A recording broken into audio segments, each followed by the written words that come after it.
তৃতীয় সংখ্যক শিৱসাগৰ জিলা কাৰাটে চেম্পিয়নশ্বিপ 2024 প্ৰায় 200 গৰাকী খেলুৱৈৰ অংশগ্ৰহণ যোৱা 20 আৰু 21 এপ্ৰিলত শিৱসাগৰ বৰুৱাপুখুৰীৰ স্বৰ্গদেউ চুকাফা প্ৰেক্ষাগৃহত Japan karate association of India অসমৰ তৃতীয় শিৱসাগৰ জিলা কাৰাটে চেম্পিয়নশ্বিপ অনুষ্ঠিত হয়।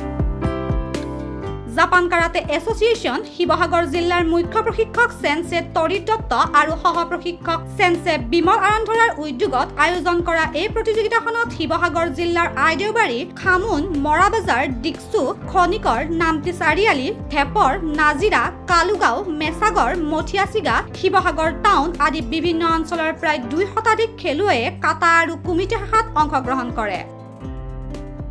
JKA ইণ্ডিয়া অসমৰ মুখ্য প্ৰশিক্ষক সেন্সে তপন চন্দ্ৰ ডেকাই পৰিচালনা কৰা এই প্ৰতিযোগিতাত সেন্সে বাবুল নেওগ, চিৰঞ্জীৱ বৰুৱা, আব্দুল হাকিম, সুমন খনিকৰ, উপাসনা চলিহা, জিন্তু হাজৰিকাই সহযোগিতা আগবঢ়ায়। স্থানীয় প্ৰাক্তন সমৰ কলা খেলুৱৈ হেমন্ত চুতীয়াই উদ্বোধন কৰা খেলখনত অসম আশীহাৰা কাৰাটেৰ টেকনিকেল ডাইৰেক্টৰ সেন্সে হেমন্ত বৰঠাকুৰ, শ্ৰেষ্ঠ প্ৰশিক্ষক সেন্সে ৰাজীৱ দাস, ৰত্ন শইকীয়া, দেৱজিৎ বৰা আদি বিশেষ ব্যক্তিসকল উপস্থিত হৈ খেলুৱৈসকলক থা জনায়। শিৱসাগৰ জিলাত কাৰাটে খেলক আৰু অধিক জনপ্ৰিয় কৰাৰ উদ্দেশ্যে সেন্সে তৰিত দত্ত আৰু বিমল আৰন্ধৰাই আগবঢ়োৱা এই প্ৰচেষ্টাক স্থানীয় ৰাইজে শলাগ লৈছে।